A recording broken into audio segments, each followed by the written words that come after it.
So we discussed this in the last class, that so if we point to a particular array, and by incrementing that pointer, it is not difficult at all to basically seamlessly traverse the array elements one after another by using this operation p plus plus, right? So to look at the formal setting, like this is what we did, right? P equals to a. So a is an array of integers here, array of 5 integers, a, and p is a pointer of integer type, that is it can point to an integer type variable. And we have done this p equals to a, right? So which means that p equals to a is basically p is ampersand a0. What is a0? A0 is the first element. So basically we are pointing at the first element. P plus I, this means ampersand ai. You see that p is what? P is a, right? So if you add plus 1 to it, then it would mean you are pointing to a1, the next element. And if you put a star, then you will get a value of the next element, right? And p plus plus, by using p plus plus, you can move on to the next elements in the array. But you have to keep in mind that you don't go beyond the length of the array, because that would mean you are trying to access memory locations to which you are not authorized, right? So since you have asked the compiler to allocate this much space for you in this in form of this array, and in response to that, the compiler allocated a continuous, or basically contiguous memory allocation of 5 integers, right? But beyond this, you don't have the authority to access. So after you have reached the last variable, you should not try to reach the next contiguous variable. So in some compilers there will be garbage values, and in some compilers there will be exceptions, there will be segmentation faults. So this is a responsibility of a bona fide programmer to keep track of the memory addresses which he or she is basically looking to use. So let's look at one other program where basically we would no, not this one, pointers, yeah, this one. Look at some other simple techniques of accessing the basically the elements of the array using pointers. So this is the same array again, this is the same pointer again, and first I am printing the elements of the array by this loop. So ai and ampersand ai I am printing, and this is the same thing I'm doing, which I did in the last class. So this is percent is 0, right? So we are accessing using pointers. So there are several ways at using by which we can do this. So if you run this, just look at it. So first we are printing this ai and ampersand ai. So 5, 6, 1, 2, 9, these are the elements of the array, and these are the addresses, right? So each time the address is incrementing by 4 because it is an integer type array. And I have done this. I'm pointing to the first element of the array, and I am accessing by this star p plus I. So basically here, what do I mean by star p? So if you put a star here, you will get a0, right? That's that's the shortcut I told you. So basically star p plus I or star a plus I also works, which means that you're looking at the ith element of the array. So these two are equivalent since I'm pointing to the first element of this array itself. So these two are equivalent. Similarly, you can also write this. So the internal calculation won't be changed, right? So I plus p and p plus I, these are two numbers. They will be added to give you the memory address. So this will give you the memory address of the first element. Then you will, after this I is incremented here. So here I it starts from 0. So p plus 0 means basically A0. P plus 1. So if I increment I by 1, then it becomes 1, right? So P plus 1 or A plus 1 means basically A1. So this goes on. So start P plus 1, this is the way you can access the ith element of the array, and this is the address of the ith element of the array. This will also work because of basically obvious reason. So this is an address, and you are basically adding an integer to it. These two are equivalent, and these two are, of course, this will work. But this is interesting. You see that if you write this also, IA, this translates to basically AI. So this works. So I've done it, right? So value is 5 and the address is this. So this is a convention which also works for pointer kind of pointer type of access. This works. IA, if you look at IA, this will mean that it is actually AI. So there are many unusual notations which are allowed in C for pointers. So this is nothing basically out of the blue, right? So this is basically what we did in the last class. So just refreshing the whole thing. So in each block, I'm trying to print the different ways you can access the first element of the array, then the second element of the array, then the third element of the array, fourth and fifth element of the array. Right. This is very simple. I will send you the code. You basically can look into it. There is nothing into it. Okay. So I have already discussed this.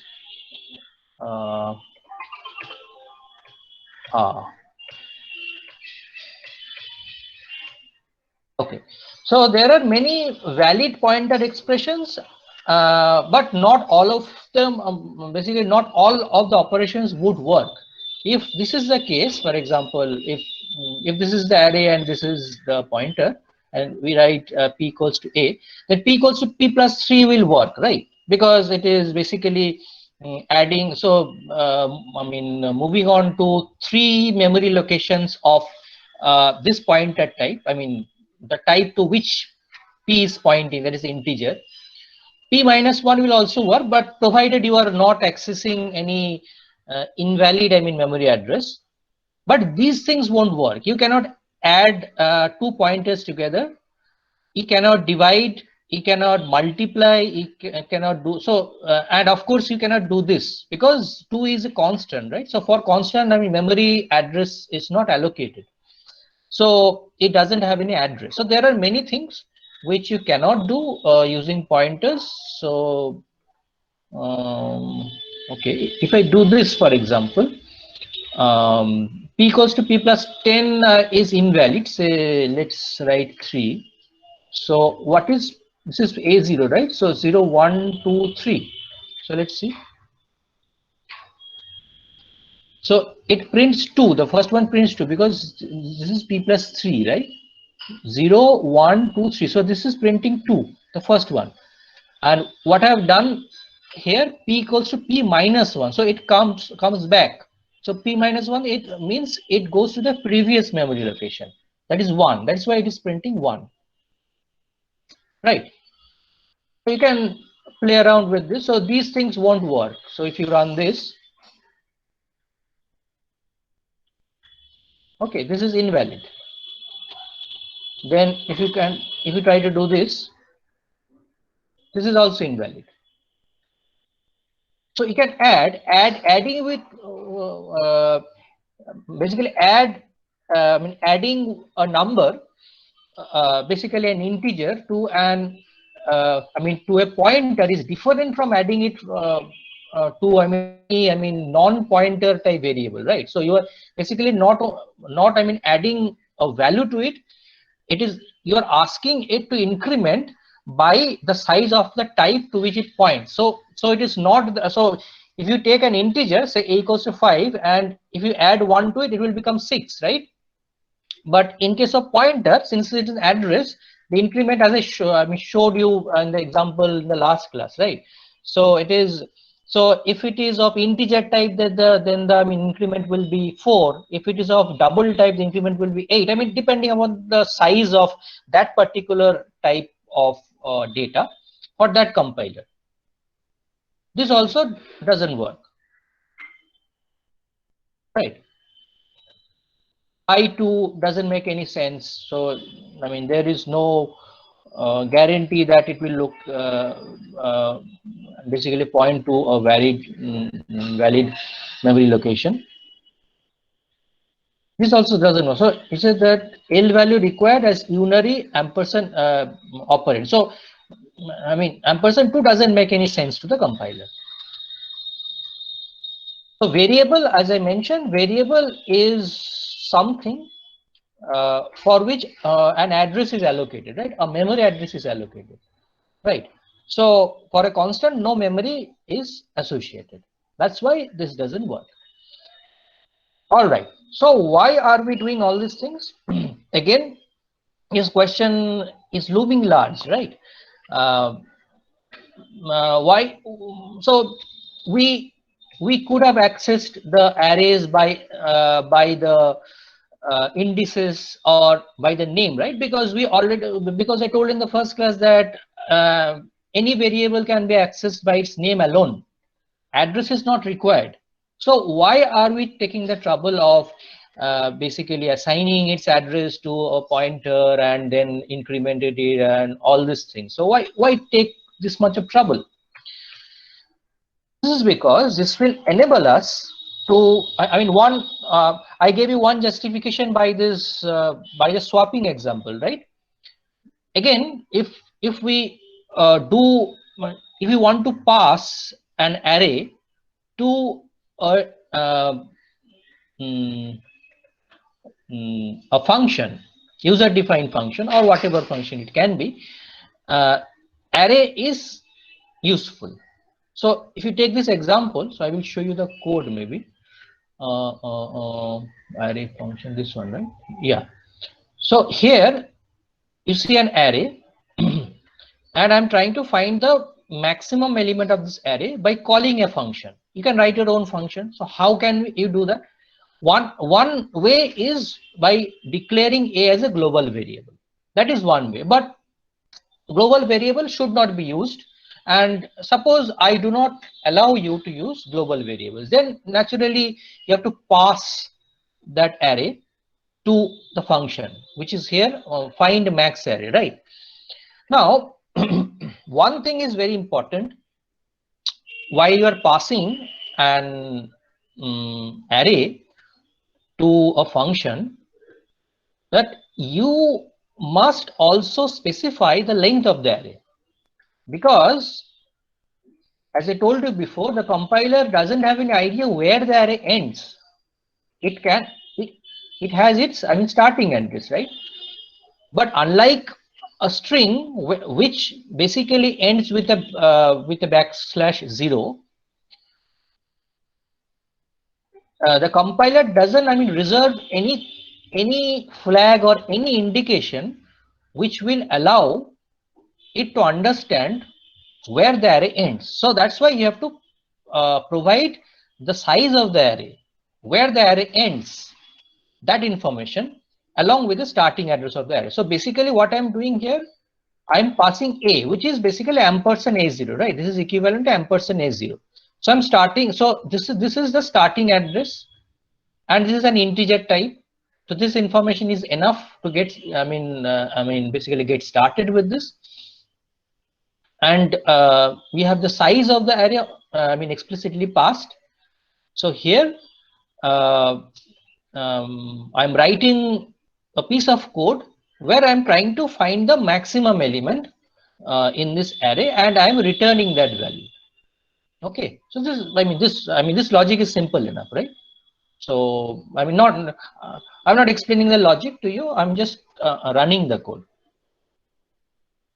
So it gives the maximum number to be 90. So it returns the maximum value here, and it is getting printed. So here in this case it is 90. So it can be 199 also. Okay, it works. So now I've shown you a lot of codes. So okay, let me try. So okay, yes, that can be done also. So what is the size of A, right? Size of this array A. Okay, and what does this print?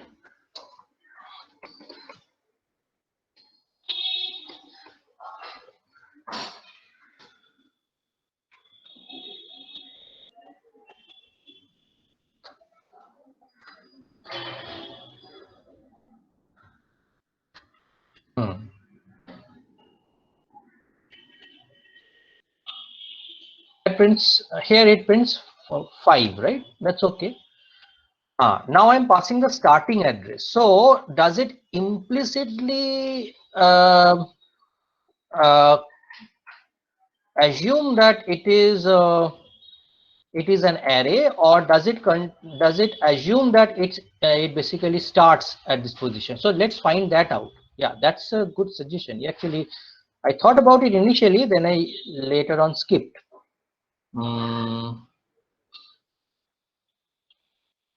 No, sorry. Okay.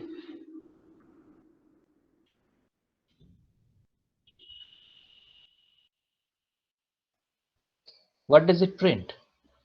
No, it's not working.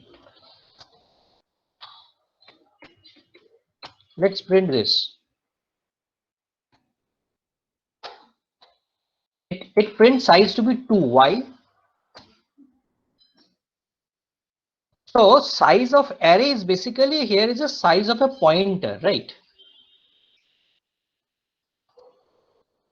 So it doesn't consider it to be. So let's print this. What does it print?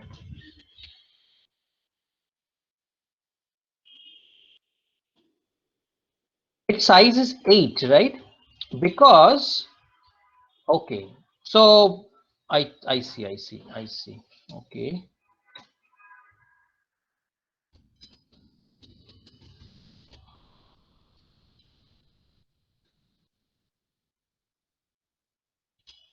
Four. Okay. There must be some implicit type conversion. So it is assuming the size of this particular variable. So it is assuming that the size of this array is long int. I think it is printing long int. So as I told you that it is compiler dependent. So it can vary. No, it's not that, right?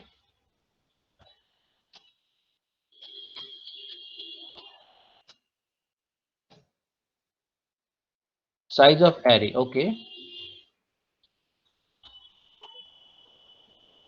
It is printing 8. So I think there is some implicit type conversion. So it is giving 8, but that is not what we want, right? We want basically the size of the basically the number of elements in this array. So here it is an array, but here what I am doing, I am passing the starting address of the array.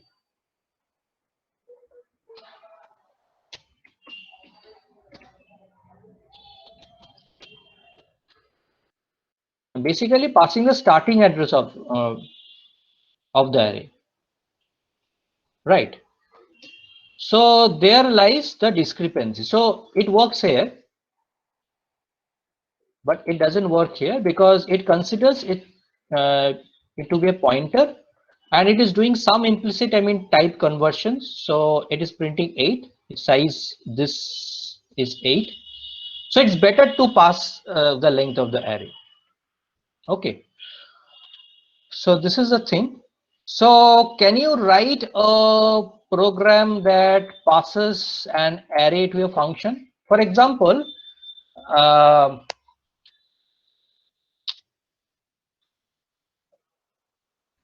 let's find the standard deviation.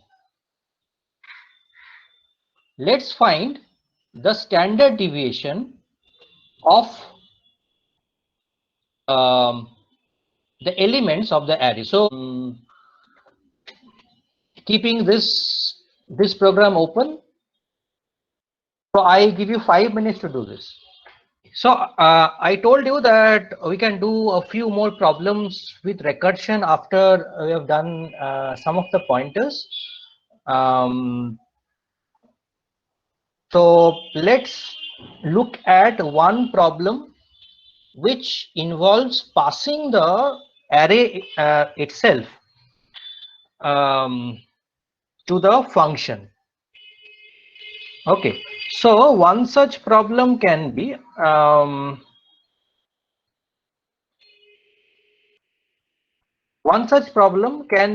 find the maximum element in an array using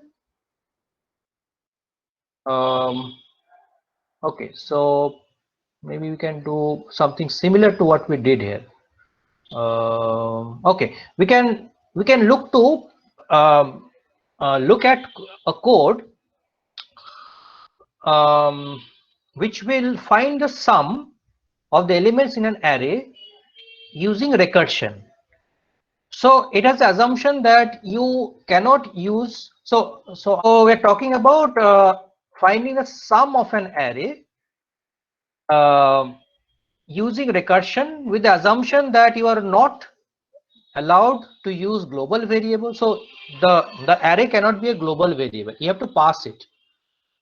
Also you cannot use, I mean, static variables. Okay, so these are the conditions which you need to follow. So let's look at a code which I just wrote down for you. Present screen.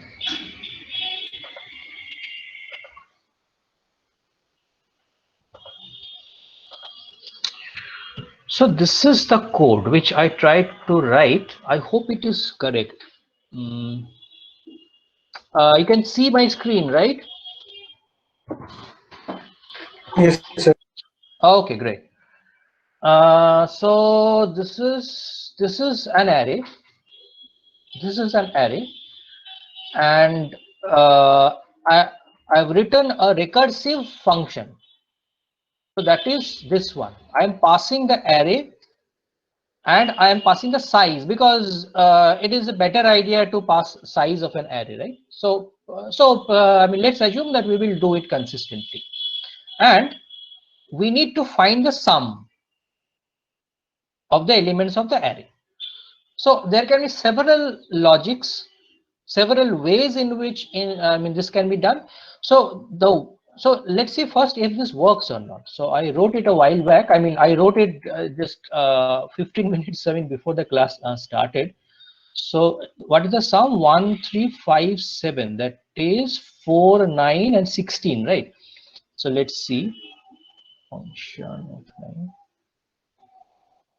Yeah, it is giving 16. Okay, it's working. So what I have done is the base condition, I've set the base condition to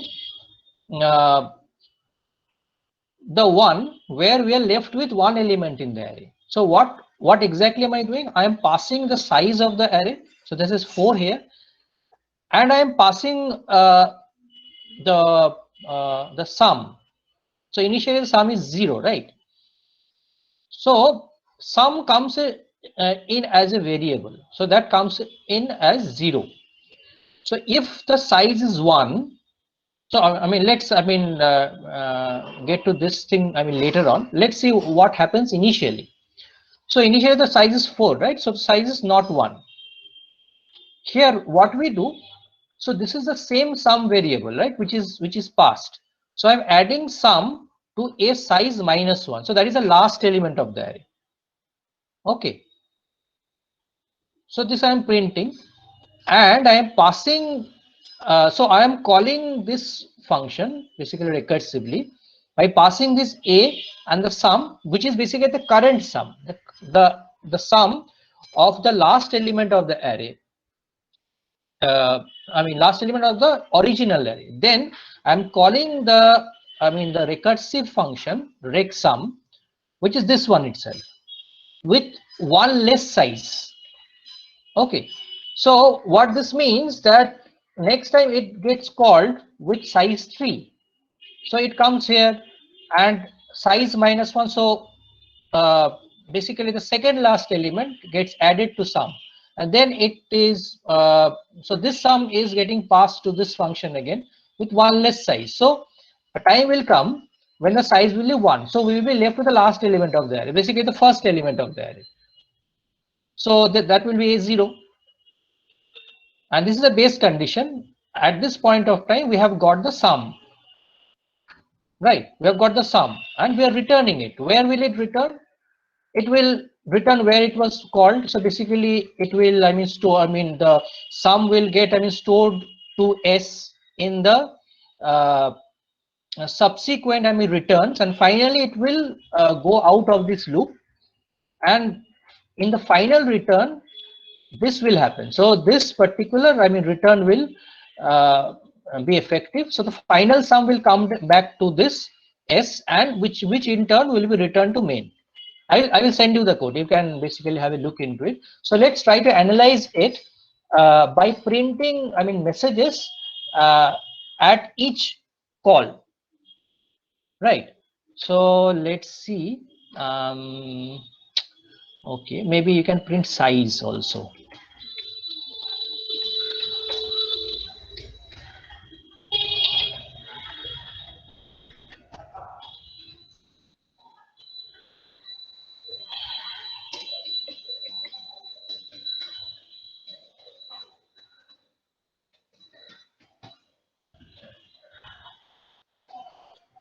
Okay.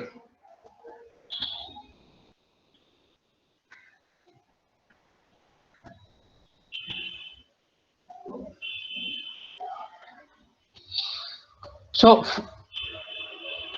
first the basically the last element. What is the last element? The last element is 7, right?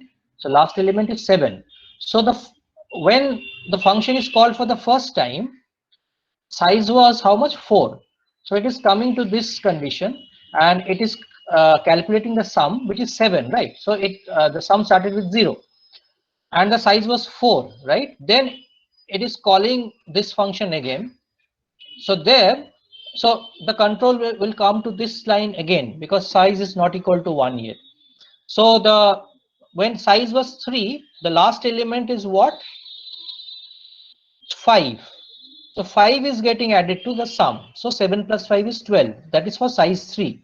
Similarly, for size 2, 3 will be added to 12. So current sum is 5, and then we do the final call for size 1, and this is the base condition. So A0, the first element, so 1 is getting added to 15, and we are getting 16, and this is a return to the call. So it is basically returning to this point only, this point. So at different calls, S is getting the sum, right? The final sum. So that sum is not going to change, right? So finally, when the return is taking place from this function to main gets 16. So you can add 10 here also. So there you can change 5.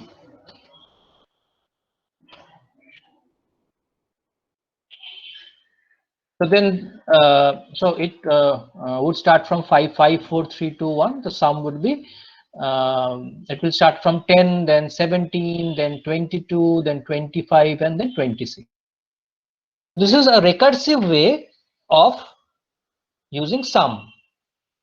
So I asked you to find the standard in basically a non-recursive way, right? So the only trick was to pass the function. Sorry, to pass the array. That was the only thing. But this is more tricky.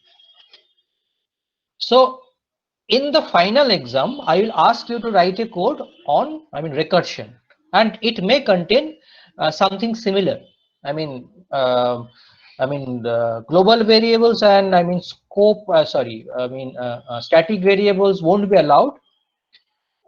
You should use something similar to this. So, static variables are still fine, but global variable basically precludes. Uh, Basically modularization and efficient sharing of information between functions, but that of course can be used. There can be applications where global variables are make life much easier, but you must also be able to write codes without global variables where everything is passed. Nothing is in public, right? So nothing is there for all the functions to view. So it is only between. So it is a private conversation between main and rec sum. So no other functions are involved here. No other user-defined functions. So printf is there, of course. So this is about how to write a recursive code to find the sum of the elements in an array. Okay. So let's see what else we have for today. I'm going deliberate. I am going slow deliberately because to give you enough time to grasp the concept of pointers. But I will not go too much deep into pointers because that won't be necessary to start with, and that can complicate things quite a bit. Okay, let's look at. Okay, I will cover two-dimensional arrays in the next class. Let's look at another example where you can pass strings instead of array. So array is of course string, right? Sorry, a string is an array, but array is not a string. So string is a special case of array. I hope you would have understood this by this time. No, what is going on? Okay, sorry. It's here already. Okay.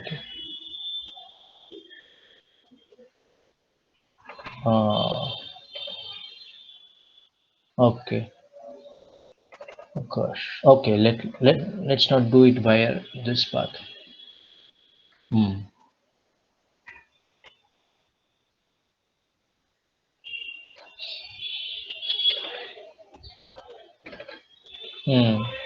Pointers and string. Okay, let me.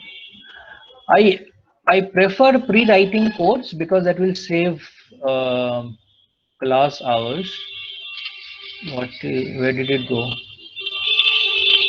Pointer array, pointer swap, pointer string. Okay.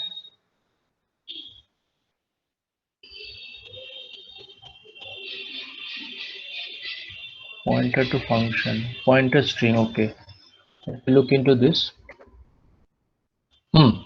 So this is a code to reverse a string.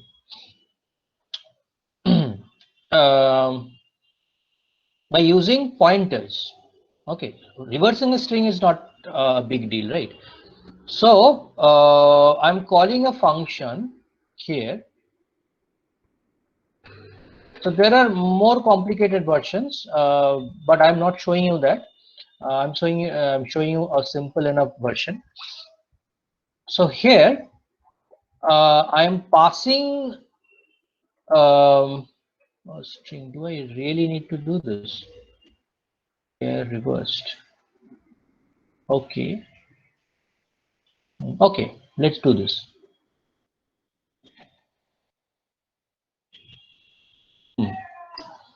Okay, so here I am passing what? I am passing name. Name is a string. You can do this. This is valid. So you can pass name. So basically you are passing the starting address. So you are basically passing ampersand name 0, right? And it is, I mean, received by this variable, and you don't want to change the original string which you are passing, right? So that's why I have declared another, I mean, character type pointer. And what I have done here is I have used a function called malloc. Malloc is a function which allocates, I mean, some address in the memory. So I am explicitly asking the compiler to allocate this many bytes of memory. So what is this? It is strlen of string. So this is the number of characters or the length of the string which is passed, plus 1. Why plus 1? Because \0 is there, and it should be accommodated in this string. So the string was here Kripa, right? Kripa. And that is of length 5, right? Plus 1 for the \0 at the end. So what I'm doing here, malloc length plus 1, that is 5 into size of char, that is 1 byte each. So this 5 bytes are for are basically requested from the compiler. So if this is successful, reverse will now contain the starting address of a byte block of 5 bytes, and that you can use to store the reverse value. So what I'm doing is I am initializing I to 0, and I am checking until I basically string I, that is the current character of the string, is not, I mean, until it is \0, that is the last character of the string.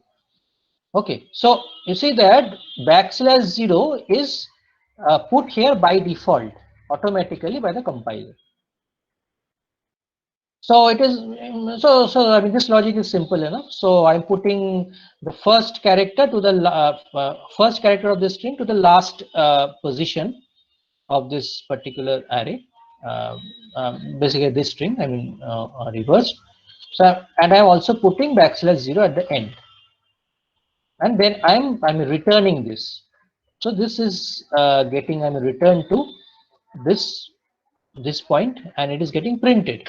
So the reverse version of Kripa is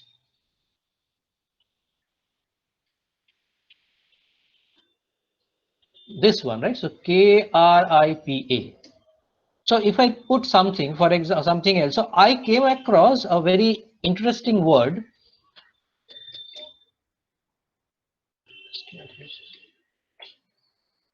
This is not interesting, of course. This is, I mean, basically depressing enough. So what will happen if I reverse this? Can you basically read this in this order? DESSERTA. So let's see. Deserts. So if you read, stressed, in the opposite direction, you will get, deserts. So there was an ad that, are you stressed? Then we have something to help you.